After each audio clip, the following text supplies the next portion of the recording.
Apa itu sumber sejarah? Sumber sejarah adalah segala sesuatu yang mengandung informasi tentang peristiwa yang terjadi di masa lampau. Sumber sejarah dibedakan menjadi dua, yaitu yang pertama berdasarkan sifatnya dan yang kedua berdasarkan bentuknya. Sumber sejarah berdasarkan bentuk terbagi menjadi beberapa bagian, diantaranya sumber lisan, sumber tulisan, sumber visual, audiovisual, dan juga sumber benda. Yang pertama, sumber lisan. Sumber lisan adalah sumber yang disampaikan langsung oleh orang yang melihat, mendengar, ataupun mengalami peristiwa sejarah. Contohnya seperti kesaksian Perang Veteran 1945. Yang kedua, sumber sejarah yang berbentuk tulisan. Sumber sejarah berbentuk tulisan merupakan sumber sejarah peninggalan yang tertulis atau catatan peristiwa di masa lampau. Contohnya seperti prasasti dan juga arsip. Yang ketiga, sumber sejarah berupa benda. Sumber yang diperoleh dari benda-benda peninggalan sejarah. Contohnya seperti artefak dan juga candi.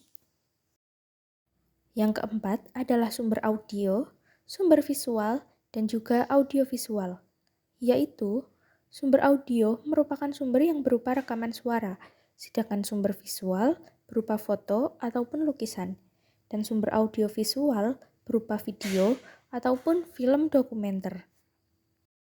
Selanjutnya, sumber sejarah berdasarkan sifatnya dibagi menjadi 3, yaitu primer, sekunder, dan tersier. Sumber primer. Sumber primer adalah sumber sejarah asli yang berasal langsung dari pelaku, saksi, atau benda yang dibuat pada masa peristiwa itu terjadi, sehingga memberikan informasi paling otentik tentang masa lalu. Selanjutnya, sumber sekunder. Sumber sekunder adalah sumber sejarah yang dibuat berdasarkan sumber primer, biasanya oleh orang yang tidak mengalami langsung peristiwa tersebut, seperti buku sejarah, artikel, atau laporan penelitian. Sumber tersier.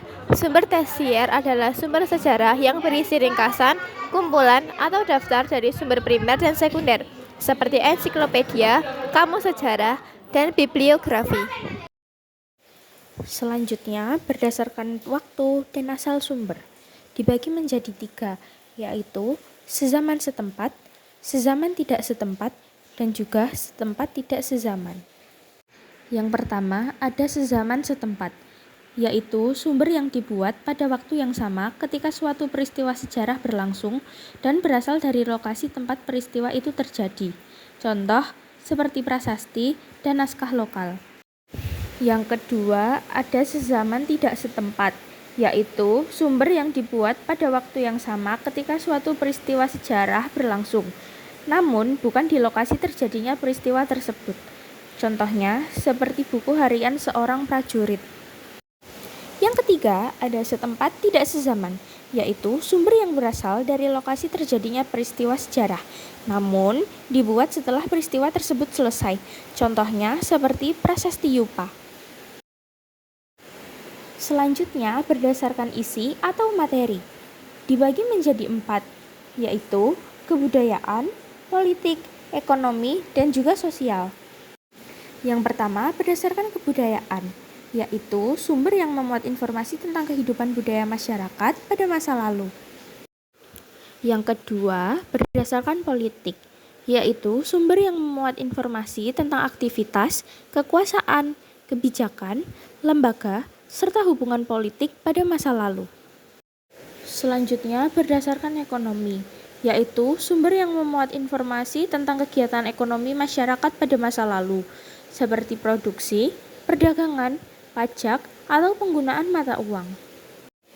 Selanjutnya, berdasarkan sosial, yaitu sumber yang berisi informasi tentang kehidupan sosial masyarakat pada masa lalu, seperti hubungan antar individu, struktur sosial, adat, dan kebiasaan hidup. Nah, itu dia penjelasan-penjelasan dari sumber-sumber sejarah. Terima kasih telah menyaksikan.